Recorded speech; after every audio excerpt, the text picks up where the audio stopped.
Folks, we're here. We're live. Again, we had technical difficulties. So that's the Iso Buddies way, right? It's kind of my MO. So that's the only hard part with having a show where you expect other people to be on the same page as you. And they don't do this every week. They do this never. So why would they? So it's totally fine. So we appreciate your patience. I appreciate your patience. I'm sure that Keith appreciates your patience. So tonight we have Keith Strambaugh. I know I always either miss the R or add the R. Keith, go ahead and nod. Is it Strambaugh or Strambaugh? Is Strambaugh? Strambaugh. All right. Good, good, good. Yeah, that's what I have him in my phone as. All right. You would think I would have that down, but my brain, I don't know why. Every time I talk to him or about him, it screws that up. So he is coming to us from Titan Retics. So we're going to talk about some really cool reticulated pythons. So I met him at NARBC briefly and got to see some of the stock live and just, wow. So we're going to talk a little bit about their breeding. We're going to talk about some of the morphs that are involved now, care, like overall care, and see where it goes. All right, guys, let's bring Keith in now. There we go. Oh, you got your name right on there. So it's Keith Strambaugh. All right, perfect. I always pull my name from cartoons, Keith. Sorry. So everybody knows that's not my name, but my daughter's into Teen Titans Go now, and that's my favorite character on the show, Sticky Joe. So how are you doing tonight? Doing good. Awesome.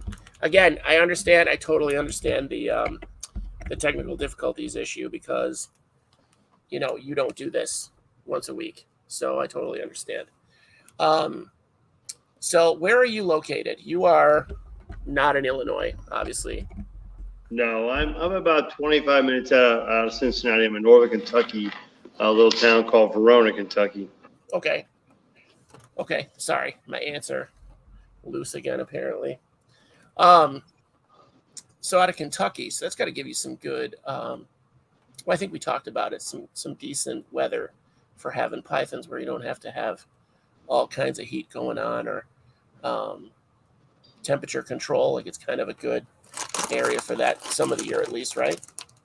But some of the year, yeah. I mean, like right now, my biggest issue here is keeping things cool because we're hitting 100 degrees this week. So, but I have everything in a controlled environment anyway. So it's just like a house. It's AC runs, heat runs, and keep it at 75, and shouldn't be any issues.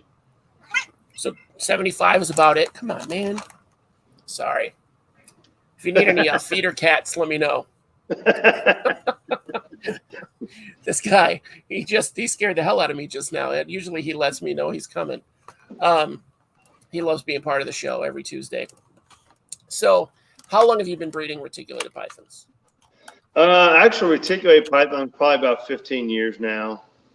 Okay. I started breeding Burmese pythons before that, and then I started messing with those, and the first clutch was actually 1991. So you like some big. All right. Those are not the little guys. Those are the two big guys in the hobby. After what, Anaconda? Anaconda's like the only other one. Yeah, I have anacondas, but I've had some for quite a few years, and just doesn't seem like they get thick and long, but they're not as big as either of the other two, and they just take forever to get there. So, okay, these stories where people have these giant anacondas that have to be pretty old, and they're finicky eaters for the most part, at least in my opinion. Really, I hadn't heard that yet. That's different, but that's so they're like a ball python almost, where they're just like, oh, no thanks. Well, it's kind of like they want to eat for 3 months and then skip a month. So you can't continue to put weight and size on them. That kind of makes sense. I guess, with their biology. Like, but we're not here to talk about anacondas. So we're here to talk about specifically reticulated pythons. So what are some challenges? Like, how big are they before they start breeding? Like, what's the length, I guess, of a retic before they breed? It really just depends on maturity because you have different sizes. I've had normal mainland retics breed at 9 feet. But for the most part, your average retic is going to be roughly 3.5 years old, probably 12 feet or more before they actually start breeding. Yep. That's about average. You get them smaller and of course a lot bigger. So your facility's got a lot of 12 footers because you guys are obviously breeding. Yeah, I have more than my share. Yes. More than your share. Yeah, we don't need an inventory. We're good. Yeah. So that said, are you multiply breeding, like males to female, like one male to several females, or is it a little different? Like, what's the ratio that you want to keep from males to female? It really just depends because, as you said before, different morphs and different colors, and that's really the goal, is to make something different, unique, but pretty. And so typically, some of the males are used more than once, but I'm very specific as to what I'm trying to breed. And therefore, a lot of times it's one male and one female. And if I don't get the eggs, I don't get the eggs. It's not like there's a shortage on them on my end of producing babies. So, yeah, there's a couple males that have a lot of genetics that match well with some of the females. So they may go to one, two, maybe even three. But for the most part, it's one or two. Okay. And I noticed that. I think we talked about it at the show. Like, your focus is more on quality than quantity, which I think is great. You don't see a lot of that in the reptile breeding hobby. So I applaud that. Bravo. Bravo, sir. Take a short bow. I think that's great. I see so many people that breed, not really around here, but I see so many people that breed just to push stuff out. And I feel like the lychee community is the biggest in that right now, as far as reptiles, just because people are paying like $1,000 a piece for them still. So they're going to be pumping them out like as much as they can, right? It's not everybody. I was part of that. I bought a pair of them. I've got 8 eggs but no babies. You'll get it. You'll get it. Did you get one of the weird morphs on them, or did you just get the straight up lychees? The straight up lychees, the big ones. Okay. Yeah. They're just monsters. I think they're so cool. I want them, but I do not have the funds for that. So let's see. What have you got? What have you got to show us tonight?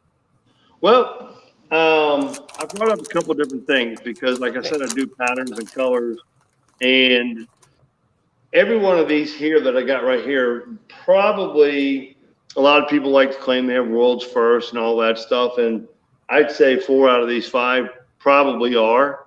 But you never really know that because I had, let's just say, one of the big names last year. He said he had a world's first, and he was showing all the pictures and all that, and I was like, well, no, it's not, because I made them the year before. But so you never really want to make that claim, not knowing, because there's so many people doing this. So I don't know how well you can see this. So I'm going to try, like this one here, real unique. I'm going to try to put it so you can see it, but the pattern on this is an orange glow Motley Marble Jag. So the pattern. This is one of the patterns I really, really like. Like, I'm not a snake guy, but this is a pattern this pattern makes me want to buy a snake. Yeah, the pattern, and again, I can't see how well it looks on the phone. Just try to hold her as still as possible, because hold your hands as still as possible. Yeah. And it'll focus in. That's pretty decent. Yeah. So you can see the pattern on it. It's an orange glow as far as the color. And if you can see a little bit better right through here. Yeah, look at that. I really love that patterning down the back, down the spine. Yep. So this one I tried 2 years to make it. I have a sibling to it that is not orange glow. It's head albino instead. And I got her down there too, but you can see the patterning a little bit better because it's so much bigger. So I'll show you what. So basically it's a sibling to this, same breeding, but a year difference. And I'll show you the size difference if you're curious of the growth rate or what you can do. So here's one. It's a couple months old. So let me grab the other one instead. I was going to grab just a couple months old, and he's like a couple months 3 feet. They're so handleable too. We have a question from our audience. Andrew wants to know, what do you think is the hardest thing about breeding retics? Just really paying attention to what the females are doing, because the females are going to tell you whether they're ovulating or not, and you have to pay attention to that. If you miss that, you miss the breeding. It's pretty simple as that. So, but they give you a lot of indicators, but not all of them are the same. Most of them go off food. And if they don't go off food, doesn't mean they're not ready to breed, but you have to be paying attention because they do actually ovulate, look like they swallowed a football. Okay.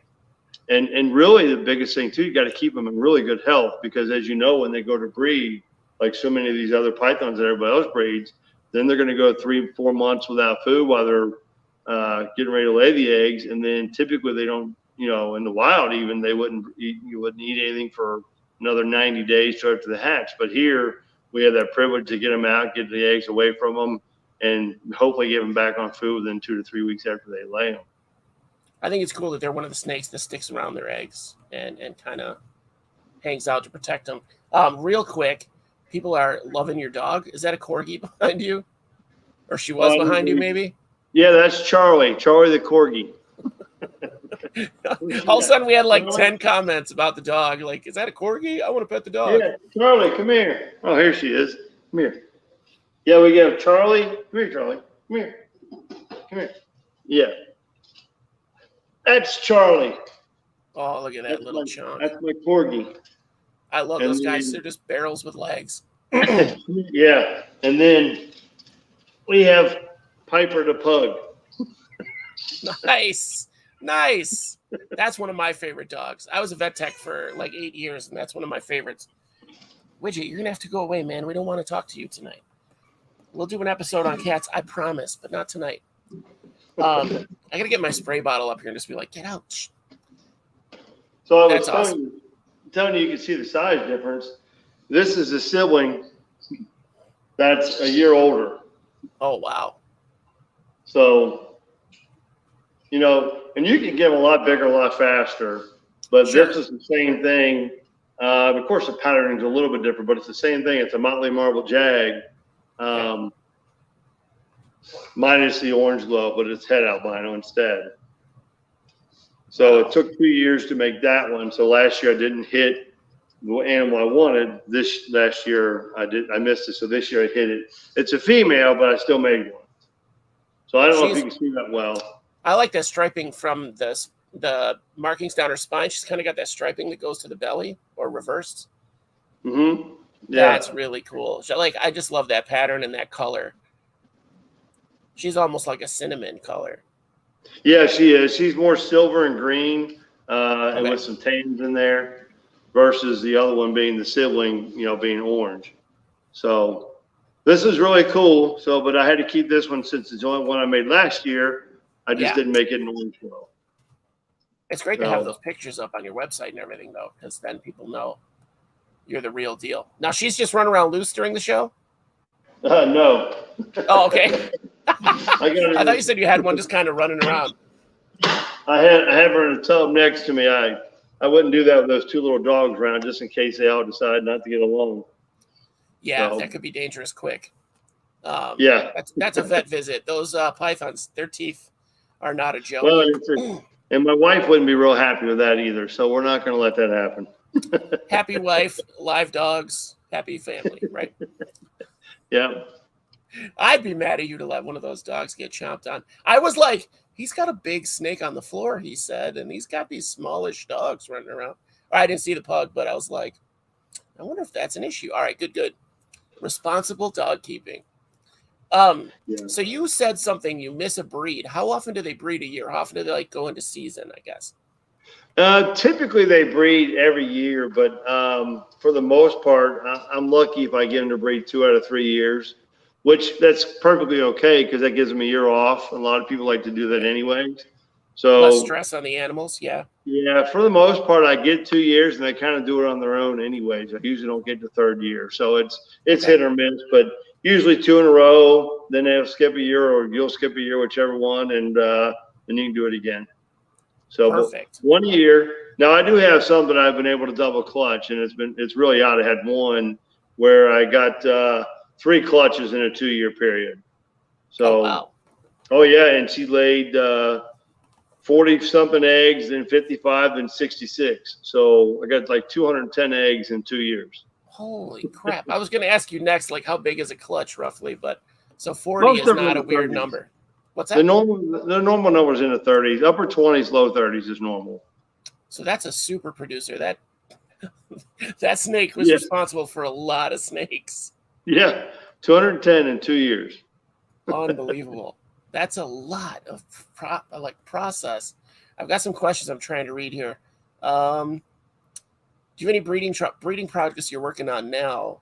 Besides, I guess you're working on those guys, right? The guys you just showed us. Well, these are a couple like this. There's some orange glow pied in here. There's ghost, some unique that I don't think anybody's made a lot of these in here. I got one really pretty one I'll show you too. But I have quite a few projects that I'm working on, and I've got some of those babies that I've made a couple of years ago. Hoping they breed this year, just to see what it looks like. I did make one of the other ones this year, which I believe it's a albino titanium cow, which I don't think anybody's ever done those either. So albino titanium cow. Now, are people just naming these things whatever they want, like isopods, or is it like if you breed it, you get to name? Yes. Yeah. Okay. All right. Whoever makes it first, I guess, calls it something. And as you know, the cows are the ones that are born pretty much white, and then every time they shed, they get a new spot and it turns black. So I don't know if they renamed it later, but yeah, they're pretty wild. I don't know that. I don't know a lot about snakes. Like I said, I'm not a snake guy. So these morphs and keeping up with snake morphs, forget it. You've really got to be invested in the hobby.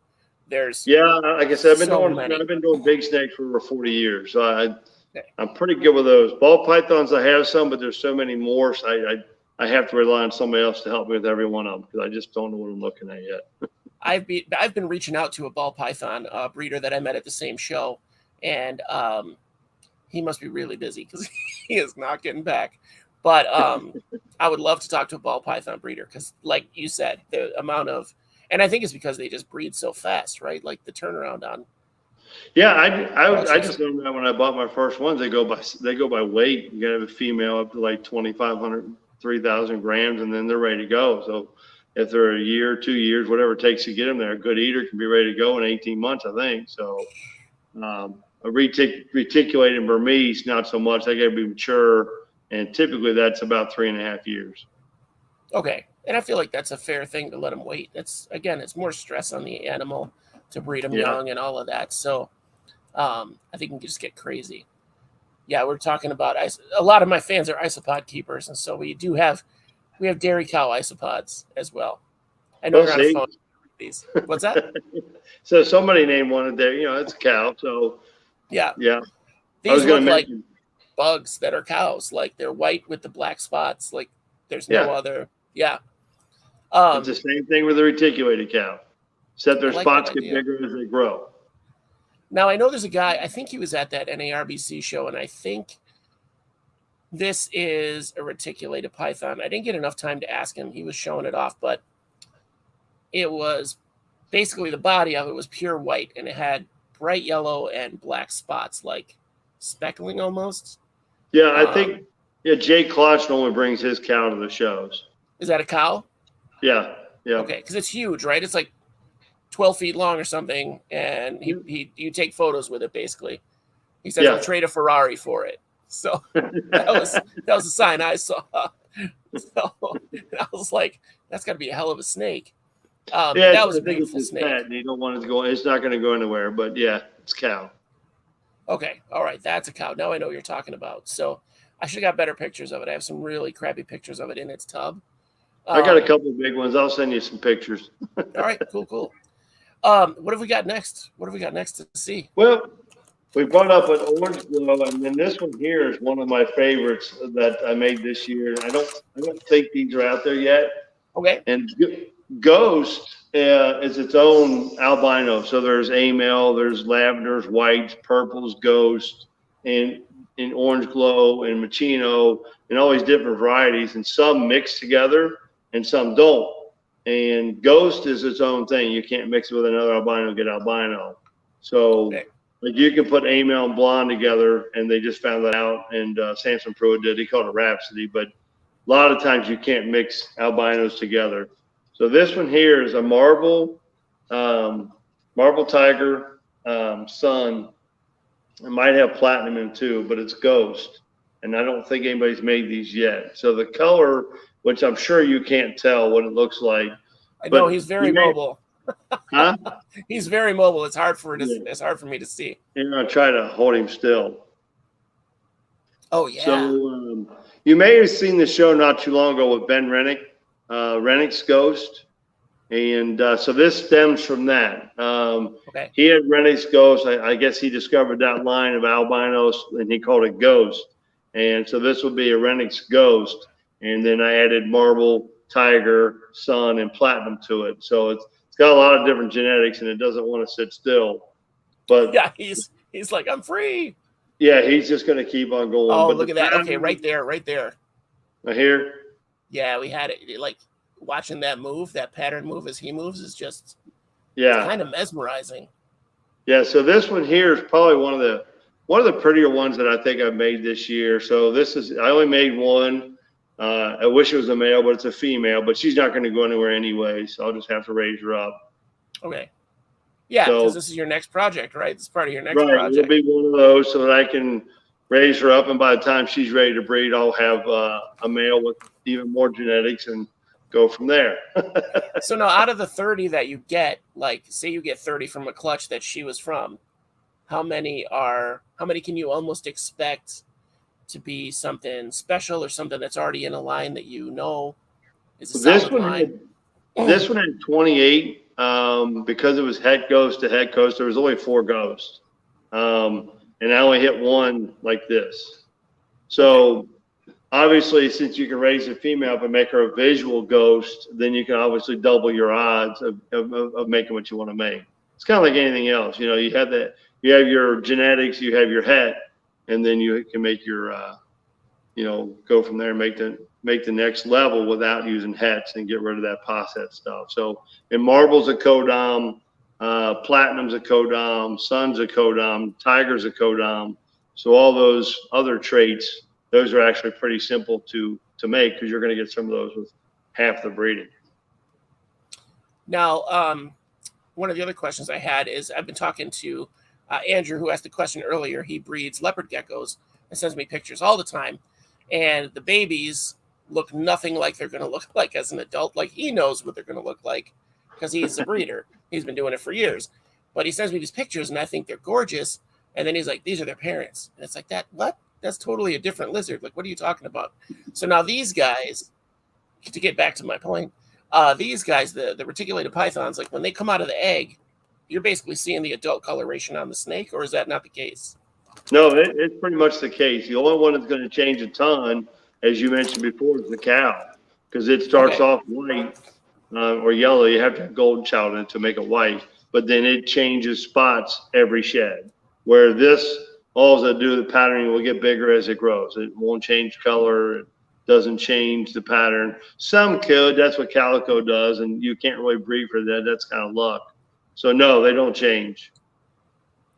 See, and I think they missed a trick already on that. I mean, I've been in this hobby for 5 minutes now, but I think they should have named that snake a Dalmatian because that's how Dalmatians do. They get their spots later.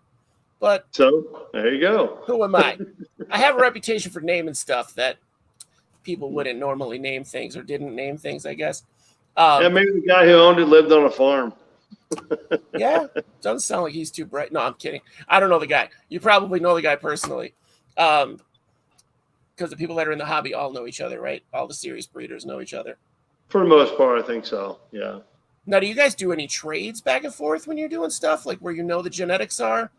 Oh, all the time, yeah. Okay. I mean, not everybody's willing to trade, and not everybody's going to send you the good stuff, but I think because I can give a good one back in response, that I can get some of those trades made, do the breeding and then send them back their male or their female, or I'll send my male to them. It's usually the male goes to the female. Oh, you stud them out. Okay. Yeah. Okay, stud situation. So then or is it just like you trade back and forth? Really, not everybody wants to do that. But I have a few people, because I've got some stuff that not everybody has, they're willing to make that, because if they don't have what I have, but they send me the male, now they're going to get some of those babies back, and now they've got it too. So it's a win-win. Okay. All right. That is good. I like that that's community based. I always like when something's community based. Like I said, I'm not into snakes that much, so I don't know what snake communities are like. I know the dark frog people suck. Isopod people are great. So it sounds like the retic people, and snake people in general, from other folks that I've talked to, are really good. Yeah, it just like I said, just depends. As long as She's like, nah, I'm not going back in here. yeah, but I'll pull this other guy down too. This one was good. I don't think anybody has these either. Okay. If I can get it to open up. You're seeing these snakes for the first time ever in the world, right here, folks. Yeah. So the other one was a ghost. This one's eating a little bit more, but this is a golden child ghost. Oh wow. So it's the color, which that again, I can't tell how well you see the color, but the color is what really makes these things, and the patterning on the golden child is really nice. I'm thinking you brought a snake, either this snake or another one like it, to the show. Kind of. Do you bring these guys just to show them off? If you're not going to sell them, or do you? This one's never been to a show. I might have brought the hypo, which looks similar to that. Because there was one I think you had that was like banana yellow, and I was blown away. Yeah, that might have been the hypo. I thought about bringing him up, but he was in shed, so he's down there. I got eggs from him already. He was a father 9 months. So being a father doesn't take as long as a mother, obviously. Oh no, it's all about size for the males. What happened to my bandaged finger? I have an issue. I have an allergic reaction to resin. I have a lot of bandaged fingers right now to resin for 3D printing. And if I get any on me at all, my skin starts to get really hard and peel, and I can't handle that, so I pick it all off. And so now I have like 5 fingers that are disgusting right now. Yes, it's not. A couple shows before, as soon as I logged off, Keith, I went to get up, and in front of me was a 10-gallon tank, like on the floor right here, that was supporting my system, my sound and my video. And so when I got up, I knocked over a thing of water, and I wasn't thinking about it. I'm barefoot down here on a concrete floor, and I slipped and put my entire foot through that 10-gallon tank. So just bleeding everywhere, and that tank was full of isopods. So there's still probably a couple hundred loose in this basement if they're not dried up. But so then I fell back in the chair, went to get up again, slipped in the water again. Well, I was moving the chair out of the way so I could get upstairs because I'm kind of boxed in here right now. So although this chair is so comfortable, slipped again, and my foot went under the table here that my ants are on. Yeah. Went under the table, so I sprained my other ankle. So I got 23 stitches in one ankle and sprained the other ankle. So tried to get up the stairs. I'm crawling, trying to wrap a towel around my legs. So I'm not like, it looked like a murder happened here. It looked like a horror show. So everybody's worried about my boo-boos. My audience is always worried about my boo-boos. That's a chain of events right there you don't want to repeat. It was a nightmare. Yeah. So now I have a mat down. I don't put any drinks around me. So I've got like a little cup holder hanging off of this table now. It's crazy. Yeah, there you go. Yeah, don't fall down and don't pull those snakes down on you or something. Yeah, it was a rough week. So, yeah. So anyway, this is a gorgeous snake. I just think, I don't think your camera's doing the color justice. It probably isn't. It looks almost like a golden honey look to me. Is that? It is. It really is. It's a little different than the other one because it's golden child, and this one will ultimately end up being bred to the one you see there. It's 2 different unrelated pairs. Okay. So this is a ghost golden child. Actually has sun in it, and so I can do some really cool stuff with that down the road. That's amazing. Are you training these guys, or are they already like pretty much taken frozen from the time that they're eating? I've been pretty lucky this year where I've had a lot of them go on to frozen thaw within the second meal or so. But I've got hundreds down there, and there's quite a few that are still waiting live, and then I've still got dozens more that don't want to eat anything. So, so you're a snake keeper. That's what you're telling me. You're basically a snake keeper. Yeah, they're pretty good at deciding that they don't want to go in somewhere. Yeah, they're ready to party now. They're like, dude, I'm on the show. Yeah, I don't want to go back in. That's a professional. That's a sign of a professional, folks. If you can get the snake in that little box. you're good to Yeah, go. it's a lot of fun when they're even bigger, but it'll happen. So now I know when they're small, obviously they're not kept in this thing. That's a display thing for the show. yeah, Or shows. But sorry, this is really good. Oh wow. Those are your pieds. This is an orange glow pied. See, damn it, now I want a snake. What are you doing to me, Keith? I said I'm saving the brightest one for last. Okay. This is something I can't get. Like my wife would have a stroke. I couldn't hide this. I have a tarantula she doesn't know about, but that thing, it's a box of dirt basically. So she never comes down here. Yeah. Yep. I don't know if you can see the eyes on that pretty good or not. Oh yeah, and that bright yellow head. These guys always stop me at shows, like stop me dead in my tracks when they have that contrast. Yeah. So these are pretty cool. So I'll be able to make I'm hoping that he breeds this fall. Just as long as I get him just to keep eating well, I'll be able to get him to breed in fall. So now yeah, you seem able to sex them immediately, probably like almost straight out of the egg. What is the key to sexing snakes? Or I typically when they come out of the egg, because you typically, let's just say they're 30, I put them in 2 different bins. I keep the bins real wet. I don't mess with them at that point, because at that point you don't have to worry about, you got to feed them and all that stuff. And if you keep popping them and messing with them, I just think you're going to do more harm than good. And it really doesn't matter at that point. So I typically put them in there. It takes, like any other one, it takes 10 to 12, maybe 14 days before they have their first shed. Okay. And then I'll start feeding them. And once they eat, then I move them to a separate bin, and then I'll see if they're male or female. But yeah, you can tell if they're male or female. You can pop them pretty daggone quick, almost instantly. So okay. That's excellent. Yeah. I'll be Googling that later. I'm going to have to be real careful in my Google search tonight. Well, I'm actually not going to squeeze him, but I mean, it's real simple. There's the vent right here. Yeah. And all you would do is squeeze down with your 2 thumbs, and a male's hemipenes will pop right out. So okay, that's easy. But when you do that, they're always going to make a mess. So I'm not going to squeeze him right here. Not in the kitchen. Yeah. You gotta do that over the laundry sink, right? I'd always do it over a garbage can. So yeah. At the shows when I'm selling them, I just squeeze them on the paper towels. You just got a big compliment. Well, first you got a congratulations on the snake, because that one's gorgeous. And then Victor says that what I like the most about watching Keith and his retics, you can tell they're healthy, well taken care of, and he loves the snakes he raises. Definitely.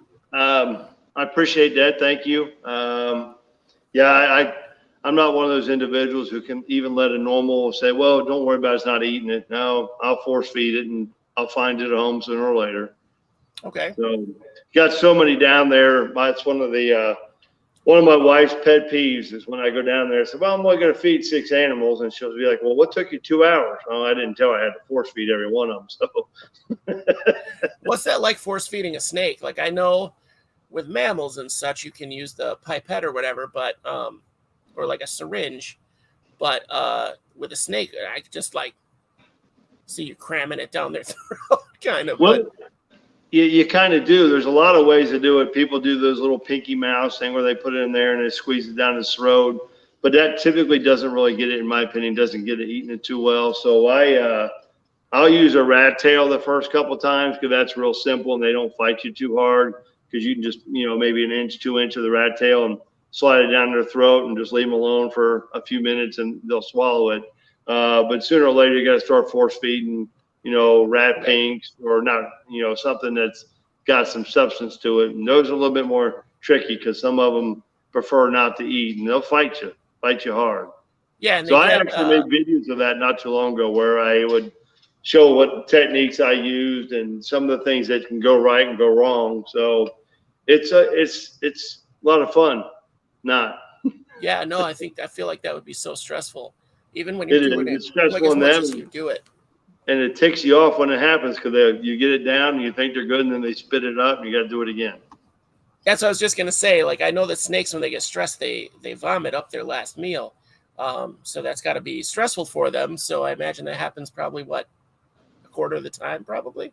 Oh yeah, but the biggest thing I found is once you got the food source in their mouth, and then I just kind of hold them still. Once you can get them to quit fighting you a little bit, you back away real slow, but you cannot move. Like people have them in their drawer, and you shut the drawer, no, they're gonna let go of it. You just have to stand there and wait. So there's where the time comes in, because they might sit there 10, 20 minutes before they decide, yeah, I'm going to go ahead and eat it, because now they've settled down. You move that environment, you move the case or the cage or the drawer, and you try to push it in. Now they let go while you're pushing it in, and you got to start over. Now they know what's going on. Yeah. So that's we've had some pushback on that, but I believe that the drawer situation on a breeding facility is just unavoidable. Like, what else can you do? So, well, especially for babies, babies, you can't put them in a great big cage, but mine are still, they're pretty long. They're 18 inches long and I think about 8 inches wide. So for a baby, heck, they can fit underneath the water bowl, yet alone they got the entire rest of the cage. So, right. And and these guys are kind of, again, I don't know anything about these guys. I just found out that ball pythons are like terrestrial and not arboreal.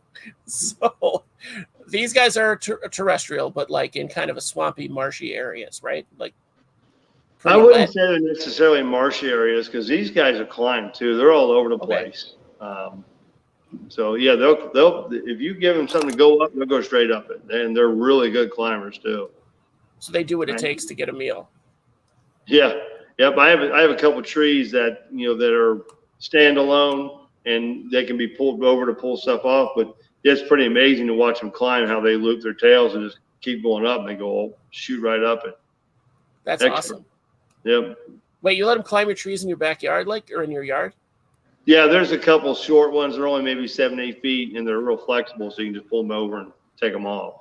That's great. That's got to be great for them. Like, good engagement, good. I can never think of the word, stimulation. Yeah, for the smaller ones, 6, 7, 8 feet, that's no big deal. The ones that hit 18 feet, 17 feet, they just climb around, go over top of stuff, but they usually don't go up much. But they will. But the tree doesn't support their weight anyway. So the tree just bends over on its own. Yeah, it just might as well be crawling over it. Now, what is I've held a 7-foot anaconda and was shocked at. Like, I always had the mentality, like, if I got a big snake on me, I'll just grab it by the head or something, and or the right behind the head, and just start crushing, and I'd be fine. Then I held a 7-foot anaconda, and I was like, this thing's kind of a baby, and it would murder me at any moment if it decided to. Like, not any moment, it's not instantaneous, but I was like, there'd be nothing I could do to get, it's just a coil of muscle, is all it is. So now an 18-footer, like, not that they see you as prey, but if they ever got mad enough, right, they could do some real damage. The damage comes from two things. First off, their teeth. They got like any other one. They have 3 rows of teeth. They got a lot of them. So damage comes if you're trying to pull away, they're trying to pull away, and they rip your skin.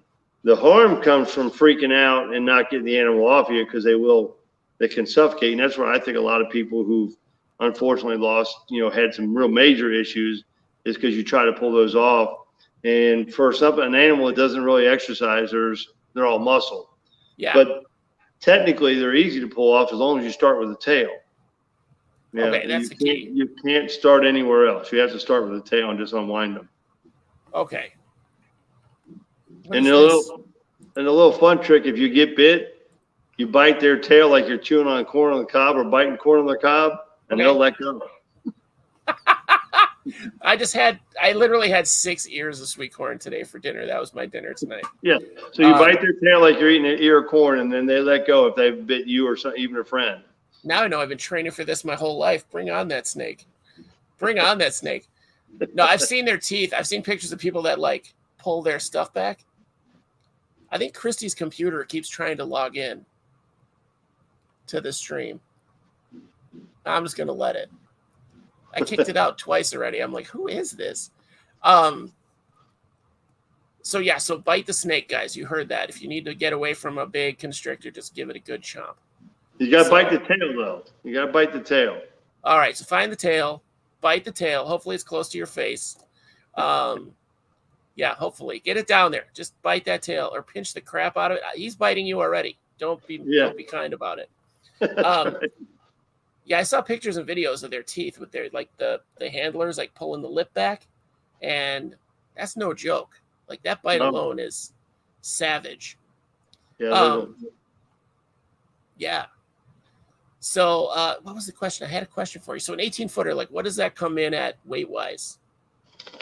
I've got one out there. It's about I tend to feed mine a little more than I probably should, but mine weighs 180 pounds. So it's almost that about goes right with the snakes, like 10 foot or a foot for 10 pounds, basically. Yeah, it might be about that, but I don't think a 10-footer is going to weigh 100 pounds. You know, a good weight is probably more like 80 at 10 pounds. Okay. And something that's 15 foot might be 120. But yeah, I guess just that. Yeah.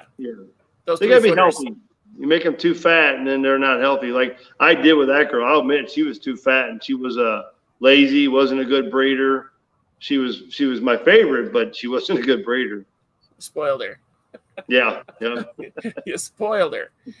So let's see the super pretty one. I'm excited to see this one that you think is like just this one here is a purple orange ghost stripe motley. If you guys are taking notes, you're gonna have to rewind the video for that one. Purple orange ghost stripe motley. Yeah. So these are not a whole lot of these. Now this is not a world's first, but they're bright, they're orange, and I hope it shows up on that. They're just I definitely see the orange. So he's super bright. Super bright. That's just great. And those light spots down the side, like those bright yellow spots down the side, are just and his neck is full of spots. If I can get his neck in there, he's just not having it. Oh yeah, man, these are just some gorgeous snakes. Yeah, that's the orange ghost stripe part showing there, and then the stripe down his back is how you know it's a motley. Okay. Yeah, it's actually gotten brighter since it was born. Oh, that's nice. That's a nice little. I like to see them. I feel like breeders bring them to the show the day after they molted because they're just glistening. I don't know, unless there's a trick that you guys use where you just like lather them up in Vaseline or something. But no, actually, anytime they shed, they look iridescent. Yeah, it's just so beautiful with most of these guys at the shows. So orange is a highlighter. Yeah, that's kind of how it is. And that was my wife saying she was trying to log in so she could watch, and she said you're booting her out. Oh, I am booting her out. If she just goes, she's trying to watch as a guest. She'd have to go to YouTube. She'd have to look up ISO Buddies on YouTube, and watch live. Like it'll show as a live stream. That's how she can watch. Can you still see me? I can. You're kind of frozen, but I can see you. I'm telling her real quick. Yeah. We have so many family members that watch. It's so funny. That's usually like half the audience that I have overnight.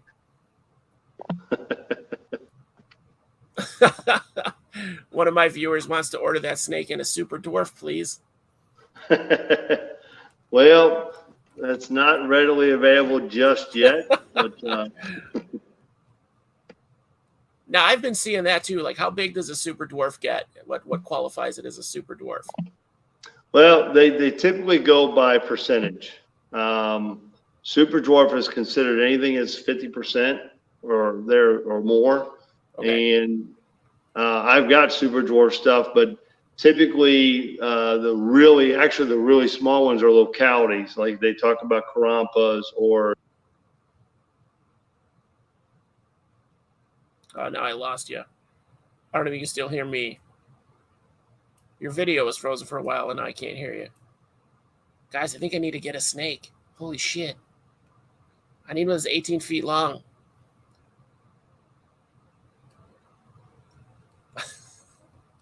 Vic's in charge of my likes. He is like, he's like my bouncer, my scary bouncer. Yeah, I'm frozen. Wait, what's Josh? Yes, Keith. No. What do you mean, Mentai? Am I working now? There, you're back. Yeah. Did you get her on? No, I just told her to get where to go to. I don't know Okay. if she figured it out or not. She kept trying to log on as like a guest. I was gonna bring her on, like, hey, how you doing tonight? Freak her out, right? She'd freak out, I bet. That'd be super funny. We haven't had that happen yet, like had an accidental wife guest or husband guest yet, but that would be really funny. I should have brought her in. Since I had you send her the email and the email says she has it, that's how she's trying to log on. That's how. Yeah, those are the emails that the guest gets. That's not how everybody else got here. So, yeah, that's a very special email you got. So yeah, Keith is the first guest we had, guys, whose computer wasn't updated enough to handle StreamYard. So, well, I've never had that happen. And I don't use Mac. It's a MacBook, so I don't know how to. It's my wife. Okay. And I don't even know how to use Mac. I have to call her for everything. I never use Mac for anything. It's probably got some kind of weird communication. I don't know that we've had a Mac user on yet, which is weird. I would assume that somebody's a Mac user. Yeah, so I called her. I get frustrated because I don't know how to use it. It's not her fault. I just get frustrated with it. So yeah, right. I can't use a Mac either, just because a lifelong desktop. Like Windows. Yeah, me too. So I think we were talking about something before. I can't remember what we were talking about. Something about the size of them or weight of them. But I was just saying, if you get them too heavy, for the most part, they're not good breeders. The females become they're lazy and they don't ovulate as good. And I think they're being too much body fat is not good for them, anyways. That sounds pretty normal, like for just about every animal. So yeah. And I've seen pictures of them just bloated and gross, and people just power feed them to get them to grow. And I don't know, like I said, I don't know a lot about snakes, but that doesn't seem like a good practice to me. Like I get where their head's at, but I just don't feel like that's in the animal's best interest. Yeah, there's a fine line between a good growth and a great growth, and then too fat. And when you get them too fat, then they end up being a bad breeder anyway. So sometimes you just have to slow grow them normal. And if it takes 4.5 years to breed, that's what it takes. We have blonde. There's a color called blonde. And typically, for whatever reason, those females, those particular traits, they take about 7 years before they actually breed. Wow. Yeah, I got 2 of them down there, and they're huge. They're 6.5. Neither one of them are bred, so I believe that must be true. So they haven't even shown you any signs that they're ready to go. One last year was breeding, but nothing, and the other one didn't even. And she's every bit of 17 feet, and she's like, nah, I'm good. Now, do you have to keep an eye on them? Is there an aggression issue with the snakes during breeding, or no? No, every one I have is pretty much just all food related, food response. When you open it up, they all just want their food. Males can be a little aggressive. Females, you don't notice a difference. At least I don't. Between each other. Yeah, with each other. Okay. Right. You can put females together. You can put one male with whatever females, for whatever reason you're doing that. But you can't put 2 males together. Shouldn't do that in non-breeding season. There's no way you can in breeding. They will fight. Okay. And they'll do some damage. But they don't, the male doesn't beat up on the female or vice versa.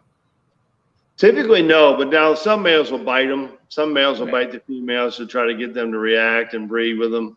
I've got a bat eater in particular. He loves to bite the back of the neck of the female. So gotta watch him. It's his kink. We talked about kinks last week, I think we did. Ant kinks. That's one of those things like breeding reptiles. You just got to keep an eye on them or keep them in a right ratio. Snakes, you don't really keep them in a communal situation. But you're saying you can keep the females together. You can, but it's also a real pain in the butt when you go to feed them because you can't feed them together. You have to separate them to do that. That's right. Yeah.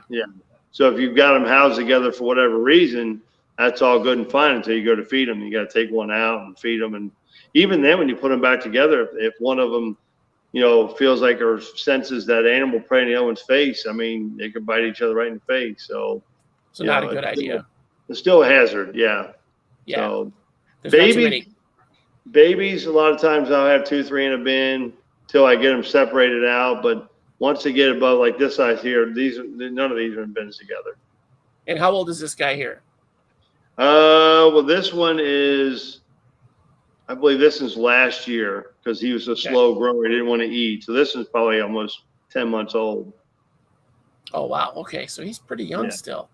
Yeah. That's like fast growth. This one up here is only a few months, but this one here really just didn't want to eat. So he's much slower. He's a little stunted. That's fine. Yeah. Yeah, it'd be fine. He just didn't take off real quick. I think we're going to use kinks as a new thing on the videos. Would you get out of here? No one wants to talk to you. All right. Sorry. My co-star here. If she can talk, I want to talk to her. Oh, him? Yeah, so I bought cats that are, I didn't buy them, but I adopted 2 cats as brothers. They're born the day before my daughter. And I brought her when she was teeny to go see them. Sorry. Where are we headed? I got to plug you in there. You're not going to be headed anywhere except, I'll be talking to myself again, as usual. Yeah. Give me that Kiki. Yeah, she is allowed. He is allowed, kitty. Yeah, so we have the brothers. And so Widget was the biggest one in the litter, apparently. And his brother Jinx was the runt. And now Jinx weighs, I think, 10 pounds more than Widget. He's at that point that he's so fat he can't groom himself. So we have to shave his back, basically. I don't know if you can see this snake went through the chair and is coming up the back. So. Oh, is he kind of doing his own thing? Yeah, he just crawled off. He went to the chair and he's on the back of the chair now. I don't know if you can see him. He's just relaxing. Oh, yeah. Yeah. He went through the chair. So. And then up he goes. Yeah. But he can't get too far, so that'll be all right. He's not a threat to the dogs. He'll be fine. Nah, you don't care what they're doing. I got to watch them over him. So then you've got a lot going on at your facility now. So you've got retics as like the main focus. Is that right? It is, but I've added a ton of different. I can't get this balanced now with it plugged in, but I've added a ton of different things. I've got king snakes now, corn snakes. I got olives, anacondas, rat snakes, anacondas. I think I mentioned them. Blackheads, one of my favorites. I got boas, Burmese. I do have some ball pythons. So yeah, I got a little bit of everything. My God. All right. Yeah, I didn't realize there were so many. I thought boas were just like an offshoot of a python. And then I'm finding out, doing a little research for these shows. Like, I'm so wrong about so many things about snakes. And the only snakes I really have any experience with are the garter snakes that I have tons of in my yard. So, and I'm considering getting a doorbell camera just to see who's killing them. Somebody in my neighborhood is like stomping them against the sidewalk in front of my house. So I really? Find out who that is. Yeah, I want to find out who that is and greet them with a BB gun or something. Like, I'm not cool with that. So it's like, go kill stuff in your yard. What are you doing? Yeah. Because they're so harmless and they only do good, right? The garter snakes anyway. Yeah. I feel like snakes must be out like crazy. And now I'm getting a photo a day from somebody saying, hey, what is this? Hey, what is this?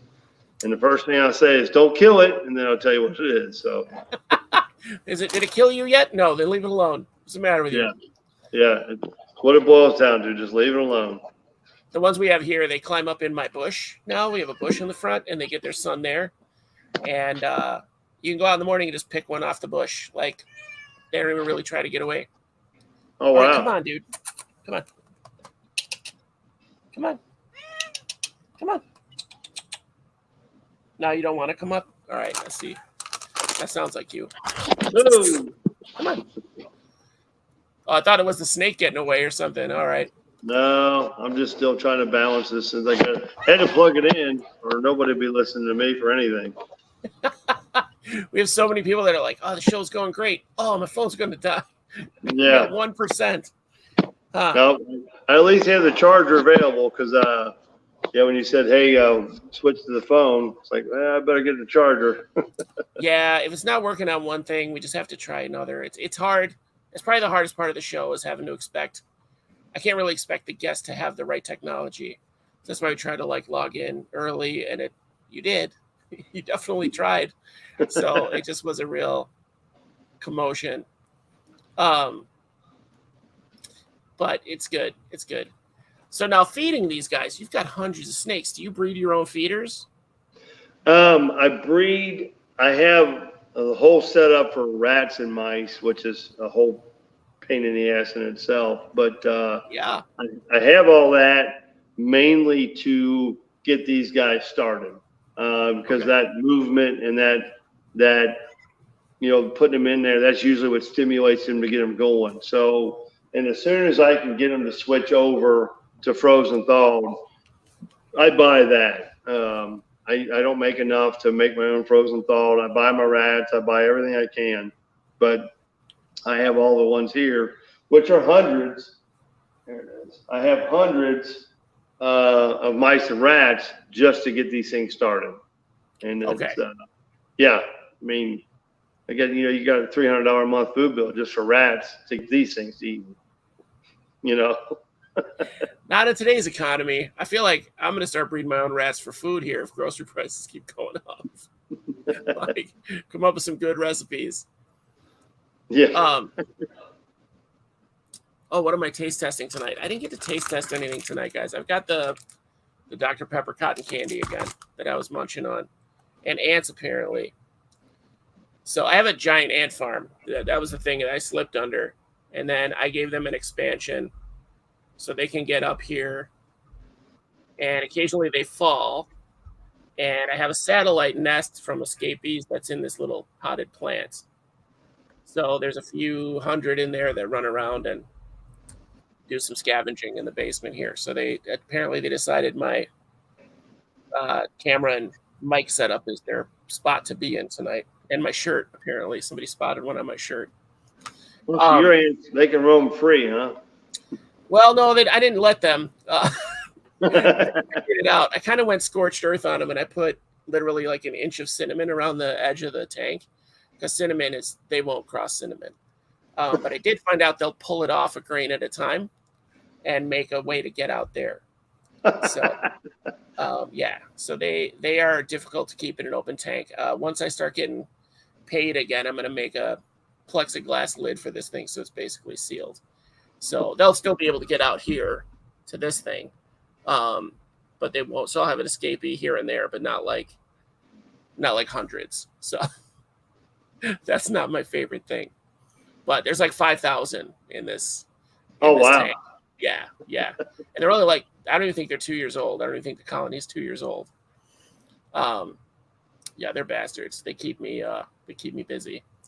So, and you've got about that many snakes. So no, not yet. Yeah, you don't get mass escapes, but I'm sure you have an escape here and there, right? Or no? Not usually, anymore? Yeah, because like my own stupidity. Remember, I was telling you a lot of times I feed them, and you don't want to bother them. Well, 15, 20, 30 minutes, you think, well, I'll just go over and do A, B, or C, and then you come back and think, ah, shit, he's gone. Well, like, I forget to close. I just have one crested gecko, and well, 2 times it happened. I forgot to close his cage after feeding him, and of course, he got out. So that was not my best day. But the cats found him, and they were fine. They just kept pinning him to the ground. So they just kept pinning him to the ground, and then they'd let him up, and then they'd pin him again. But yeah, he's in no way tame anymore. But he hasn't escaped again.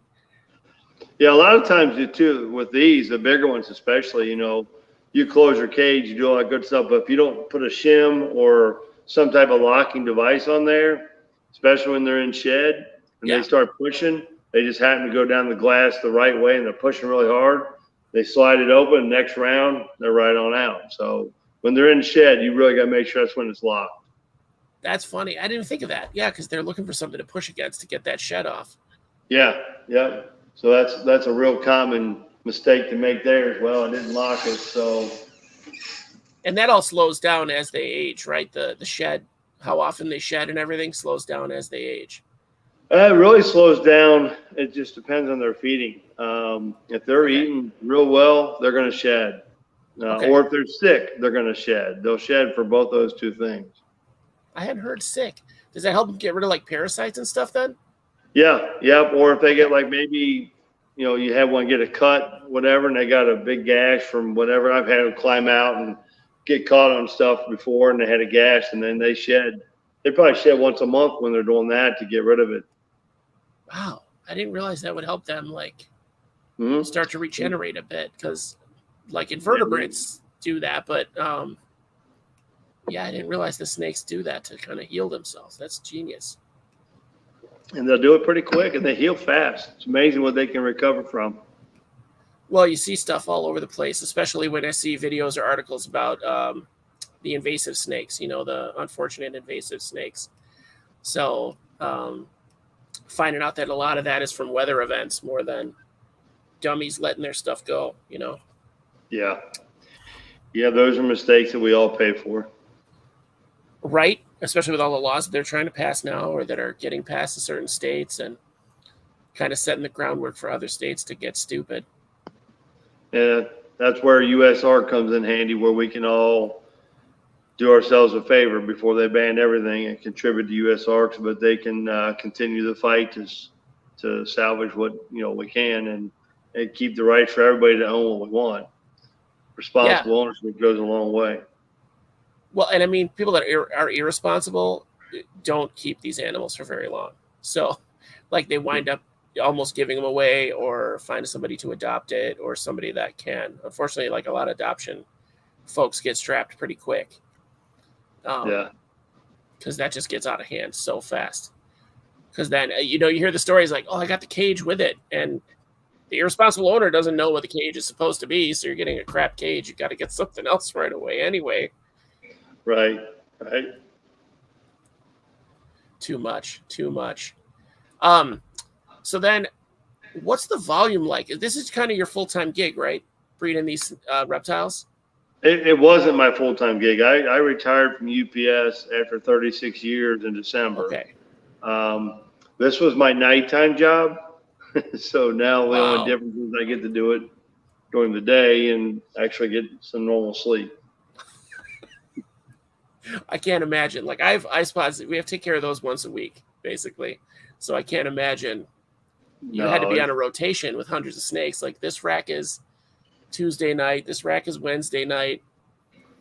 Because they don't really need them. Was feed. Hell, just to water everything takes 2 to 3 hours to give everything water. So yeah, I was doing that every night, and then Saturdays and Sundays were 8 to 12 hours both days. So at least you care about it. Like, it's something that you care about. So it's a little different. Yeah, I don't mind doing it. I guess that's the difference. If you hated it, you wouldn't be doing it anyway. So they say in any profession you have to have 10,000 hours, and I said I'm definitely a professional snake shit cleaner. You need some ice pods. Let's talk. Yeah, they don't do enough to help out with these snake poos.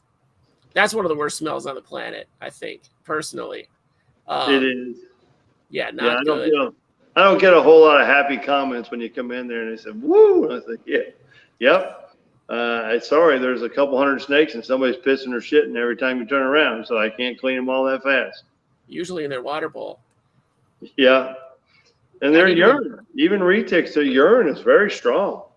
So I didn't realize they had a separate. I guess they would.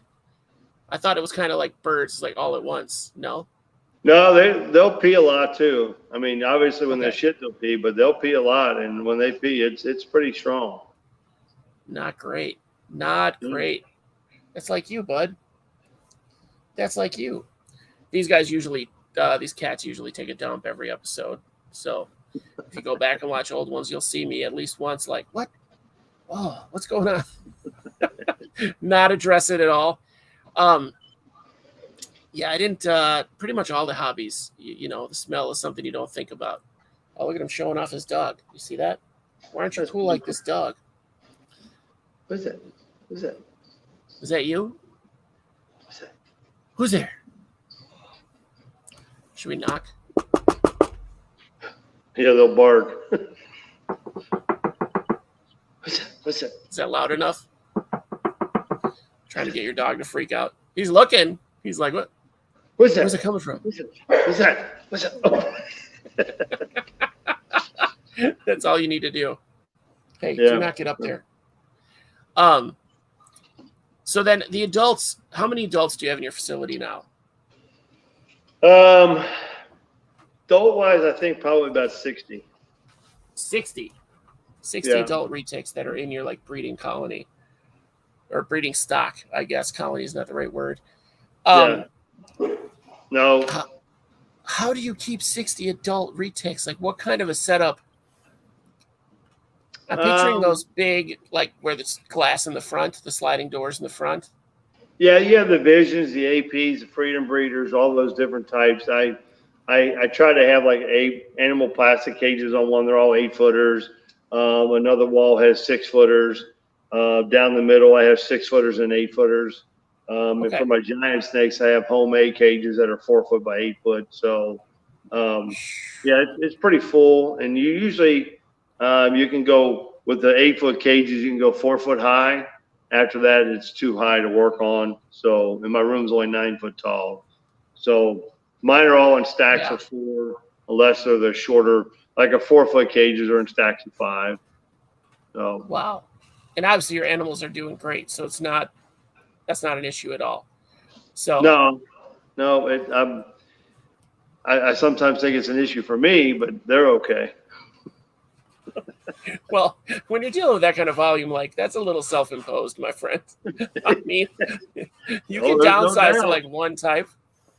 There's no doubt. Unfortunately, you got to try to mix them all together, and I can't decide what direction. So the only thing I had to decide is I don't do amel, which is a different type of color, albino. Yeah. And it's called amel, and I had all that, so I got rid of all the amel stuff. So that was the one path that I didn't take. Right now, I think I have all the other. Yeah, amel is like a banana type yellow. You have to see them all really next to each other to understand the difference. But amel's a real pure white, yellow looking albino. Okay, all right, and then so yeah, I feel like I would have a deck of cards if I was you. You said you got 60 adults. I just have a deck of cards with like pull 2. All right, this is who we're breeding this month. All right, this is who we're breeding together this month. Let's see what happens.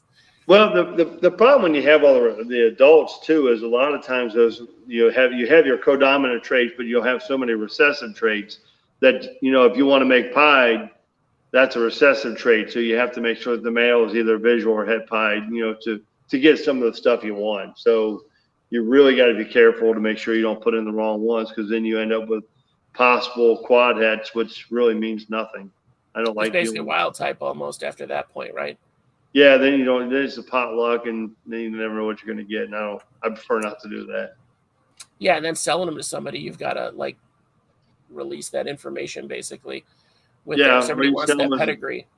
Or you sell them as a normal, and they don't. And then if they hit something, then it's lucky for them, but you lose out on the true value of the animal anyway. So, and then somebody else could produce what you wanted to by accident. It's a real kick in the nuts. Which I did this year. I got I don't know, hypo in the retic world is fairly new. It's kind of like rainbow, ocelot, aquarius, which they want to call it. But hypo hasn't been around much, and not a ton of people have that yet. Hold on. Okay.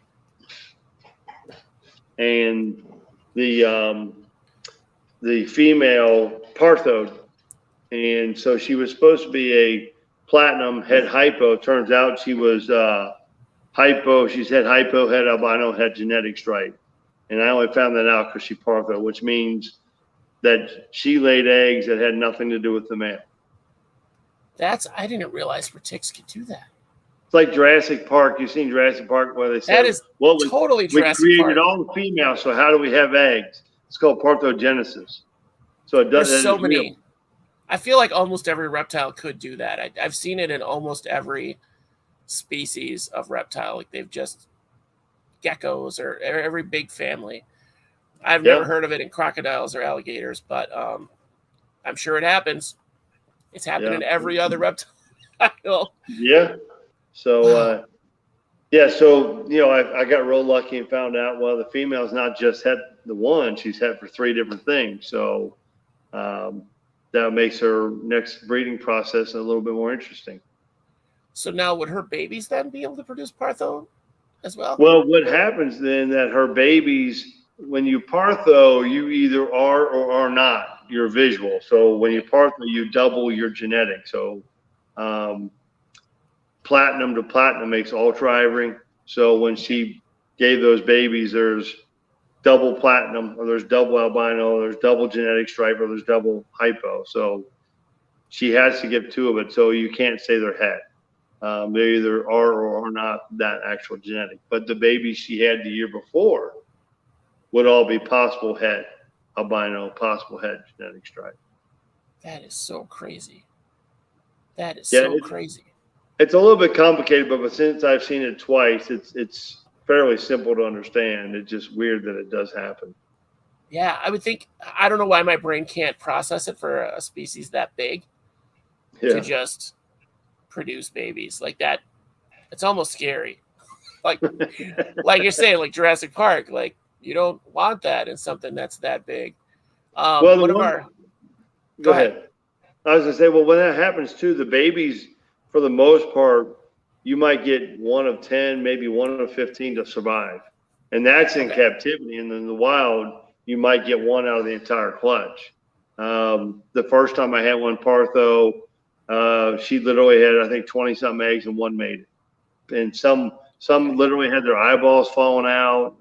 Just really weird stuff. And then this last one, 6 made it. But a lot of that was due to me helping them. I don't think any would have made it but 1. So it's parthogenesis. Yes, it gives them the ability to lay an egg and have a baby, but those babies are not strong and healthy for the most part. So it's not something you want. It's not something that's going to take over the world or anything like that. I would have rather seen what I was expecting than say, well, what the hell am I looking at? Because I didn't put any albino in this. So. What's this mix? Yeah. What recipe are you? Yep. I just imagine every major breeder to have like these crazy notebooks and spreadsheets and so much information on each animal of what's in them and what they've produced. And I'm sure there's a little notebook for each of the snakes behind you. Like, this is where it's from. This is the parents. This is the grandparents. Yeah. For me in particular, that was the one thing that I've done since I've retired. Everybody has their animals labeled, but I knew what everything was. I had nothing labeled. I could tell you where everything was, but I had nothing labeled. And my son finally strongly encouraged me to say, you know, Dad, not to say anything bad, but if something happens to you, these animals nobody knows what the hell they are.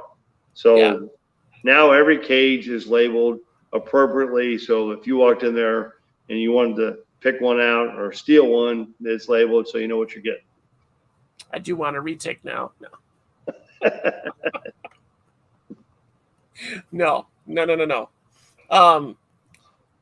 Okay, so that's better. I like the breeders. I like that it's up in your head.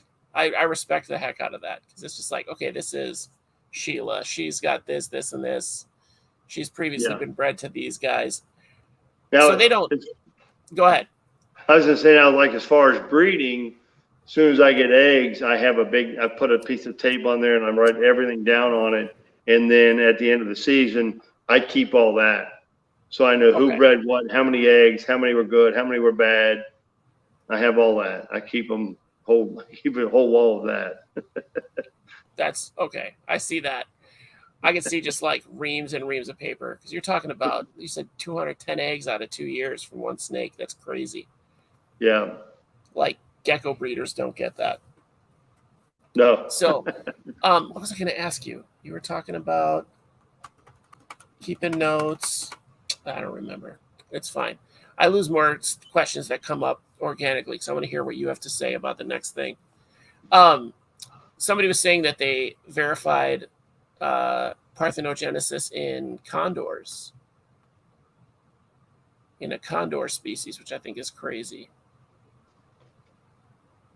Yeah, I would think it can happen with any species, but I don't know about mammals. I've never heard of a mammal doing it, but with reptiles and I think, of course, amphibians sometimes, they can be mixed either way anyway. So, yeah.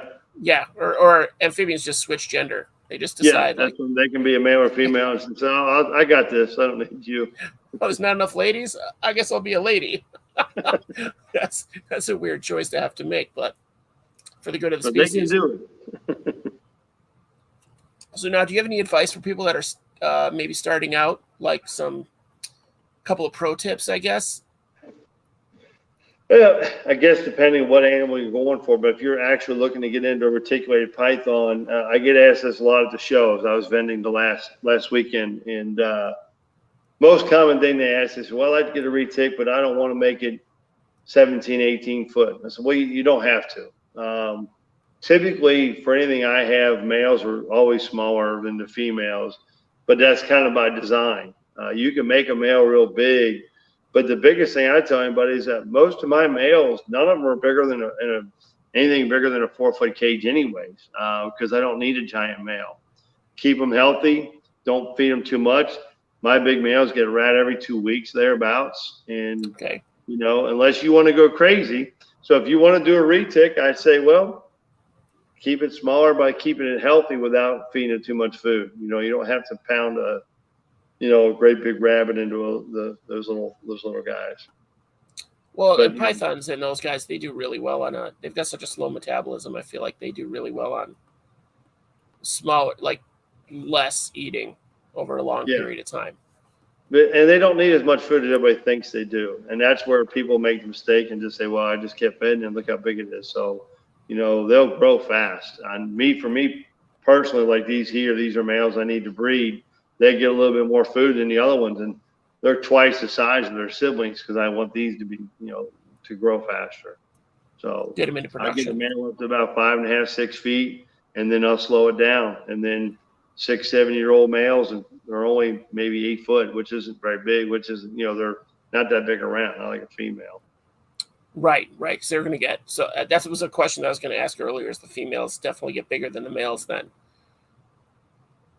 Yeah, I mean, some people got some giant males, but I just don't need a male taking up an 8-foot cage. That's a good investment. You got to have an investment in an 8-foot cage. Yes, you do. I'm trying to picture 60, at least 4x5 cages down here, and I can't. I've got a full basement. I'd have to get rid of everything else that I have. Well, other than these hobbies, right here behind me, which I'll take back out of here when we're done, there's no snakes in my house. Not a one. So you've got a facility outside. Yeah, right out my window is my barn, and that's where everything's at. That's amazing. And then I have a stall that comes into that room for the tortoises, and they go in and out of that at will. But it's connected to it. They can't get into the actual snake room. That way the snakes can see them, but they can't get in where the tortoises are at. And the tortoises can go outside. There's tortoises roaming around in my field, and then the rats are in another building separate from all them. Oh my God. The ventilation on that rat building has to be amazing too, because talk about a smell. Oh yeah, it's I hate it. And your ACs go out because all the dust in there accumulates so fast. You lose an AC unit pretty quick. So I always have a spare sitting here because rats don't do well in heat at all. Oh yeah, that makes sense. That makes a lot of sense. Yeah, like today when the panel was blown, there was nothing was on at all. So had I not went out this morning, they'd be dead today. Unreal. And AC has been such a problem for people to get repairs or service this year. At least where I'm at in Illinois, like it's like a 5-week waiting period. Yeah, and AC units themselves, I can't even go get one. So once I replace this one, which it might run out soon, I won't be. I got to keep looking for another one. I always like to have a spare one on right here. I feel like I would just have the one on use, like just covered in air filters, like furnace filters, just duct taped everywhere. Yeah. Unreal. Yeah, that's so a separate building for the rats. I'm guessing, is it a pole barn type of thing, or is it? Yeah, it's a pole barn, concrete floor, water, electric, all that good stuff, and insulated, blown insulation above the ceiling. I insulate all the walls, and then every wall has its own panel, so that I don't have to worry about losing too much, having blowouts and like that. So yeah, it's a lot of electric flowing through there. Wow, Perfect. And then you've got free range tortoises. You had the sulcatas, right? Didn't we talk about that? You've got like a herd of sulcatas that runs around. I have Aldabras and sulcatas. Okay. Okay. The Aldabras are the ones I really love. Those are my favorite. That just sounds so cool. That just sounds so cool. Like if I'm ever in Kentucky, I'm gonna look you up and be like, I just want to stop by and check it out. Yeah, we've had people looking at the house. We're trying to relocate and move down to Tennessee, and I keep I have the one part of the facility locked up, and then you go out and walk around the fields, and they said it's a really unique situation to come to a house and you see tortoises out in the fields instead of horses. You just see grass going down, like the high grass in the back of a field is kind of going down on its own. Like what the hell is out there? I keep everything mowed except a lot of the areas where they can get shade. And a lot of times they're walking around, you can see them real easy. It's all well kept, and then I leave a lot of spots high in some bushes so they can get out of the heat. And then I've got a lean-to so that they can go under there as well. Oh, that sounds perfect. That just sounds like tortoise heaven to me. And then that's worth their 3 or 4 months in the locked-in shed with the the thermal, the weather control. Yep. Then they come into the stall. I shut the door and seal it up for winter. So, and then it's got a second level. I put the smaller ones up and the bigger ones down, and it's all heat panels and all that fun stuff. So cool. Just such a cool facility. Well, that's all I have for you. That's all the questions I have. I really want to thank you for coming on tonight. I know we've been trying to do this for a little while now. Yeah. So I hope you had a good time. Was it pretty relaxed? Yeah, no problem whatsoever, except getting on. I get a little antsy when I can't, like when I used to go to work and if there's a conference call, it's supposed to be started, 8 a.m. You better be on there at 8 a.m. And I can't stand. It's like, oh, shoot. When I first started doing the show, I would get really frustrated. Like the first 5 or 6 episodes, I'd get frustrated when the guests were having technical difficulties. And then it occurred to me, like, I'm the one invested in this show where I have to make sure my stuff works. You guys are the kind of the gift. The guests are kind of the gift to my show that makes it happen. So I've got to really be, you don't do this all the time. You don't do this once a week. So why would you have it all ready to go? Yeah, as a matter of fact, we did. I've only done 2 other podcasts, and there's a group of it, but I didn't set anything up. I just talked. So it's kind of like this one, but this one I actually had to push buttons. Well, next time we have you on to talk about free range tortoises, you'll be ready to go. That one I'll have to do. I can't bring them in here. They're a little bit too heavy and awkward to carry on, but we can do that on the phone just like this, and I can walk around the field and show them to you. We can do a little pop in, just show you a few and get right back off. We'll do a special afternoon episode. That sounds awesome. Actually, that sounds really, really fun. So I'll be in touch for that. So thanks for coming on tonight, Keith. I really appreciate your time. I know it's a little later there. I'm glad you're retired and don't have to go to work tomorrow. Yeah, now I got to go down and feed, so I'm okay. Oh, you got plenty of time. So tell everybody down there I'm sorry that they had to wait a little bit for their dinner. What is this question? Hold on. Do pied snakes get spots as they grow older? Last minute question. No, pieds.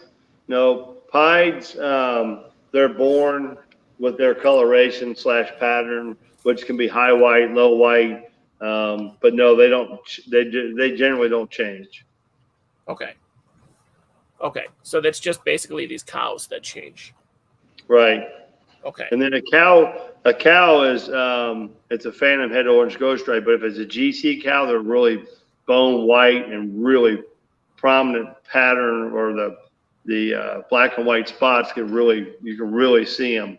A lot of cows, if they don't have golden child in them, they're very yellow, but they still get those same spots.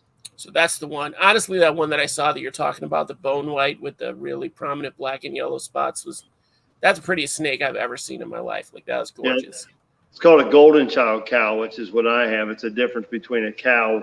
That gene called golden child is what makes it bone white. So you want that in there just to make it a little bit prettier. I mean, it's a knockout snake. I was like, all right, that might be a Ferrari snake. I don't know for sure, but that was a gorgeous snake. And like I said, I don't do snakes, but it was really cool. It was really cool. I should have brought one up here. I've got a couple babies down there. I got albino ones too, so they're different. We'll get one. We'll figure it out. We'll get him on there. Yeah, we got I should have said something. I thought this was like the only one in the world because the way that guy talked, I thought it was like the only one ever. So now I got about 8 of them here. that hillbilly liar with his cut off jean shorts. No, but Cut he's off got a way too big high. adult. He should be proud of it. He had it a while back, and it's a pretty snake. So, and everybody likes a good looking cow. Yeah, I mean, yeah, we can say that with confidence, no matter what you're talking about. But yeah, thank you so much. And we will have you on again. I want to really come on and talk about those tortoises. So if you don't mind, that sounds like a really fun episode. Just don't roll your ankle or anything out in the field. I'll try not to. Injuries live. I got time for that. Right? All right, Keith. Thanks so much. Have a great night. All right. Thanks. All right. See you later. Guys, that was fun. Keith is a good dude. We've just been talking online forever, so I didn't know for sure. And then meeting him at the show was a real treat too. So I don't have anything set up for next week yet or anything after that. So I'm really trying to get through to some people to get some guests on. And we'll see what we got going on. So we might take next week off, which could be good. I might be taking a small vacation. So before starting a new job. Sounds fun. So I'll keep you guys posted on the webpage of what we're doing next. So we'll try to get some other stuff done. But you guys are awesome. Thank you for coming in every week, all the time. Guy Bob, I don't know who that is, but thanks for coming on. Thanks for coming to check us out, and thanks for the kind words. So Guy Bob, that's a totally new viewer. I tried to get a hold of Tarantula Collective because they were a viewer one week, and they stayed on the entire episode. No response. So if anybody knows Tarantula Collective guy, reach out and tell him how cool we are. I mean, he knows he was here. Other than that, guys, I will see you soon, and I'll try to be posting some cool stuff on the Facebook page as well. I'm going to put the links to everything else down there. Patreon, Redbubble, all that stuff. So thank you again to all my Patreon people. Oh my God, your generosity blows me away. And thanks to everybody else, even if you're not, and you just come on and support the show. And Victor getting me 1 million likes all the time. I totally appreciate it. So guys, have a good week. Stay cool out there. If it's 100 here, I can't imagine what it's like in some of your neighborhoods. So again, love you guys. We'll talk to you later. Okay. Thanks. Oh, Widget, you want to say bye? Bye. He's not even looking. Look at the camera. So I'm not really choking him, guys. He's funny. He's purring while I do that. All right. We'll talk.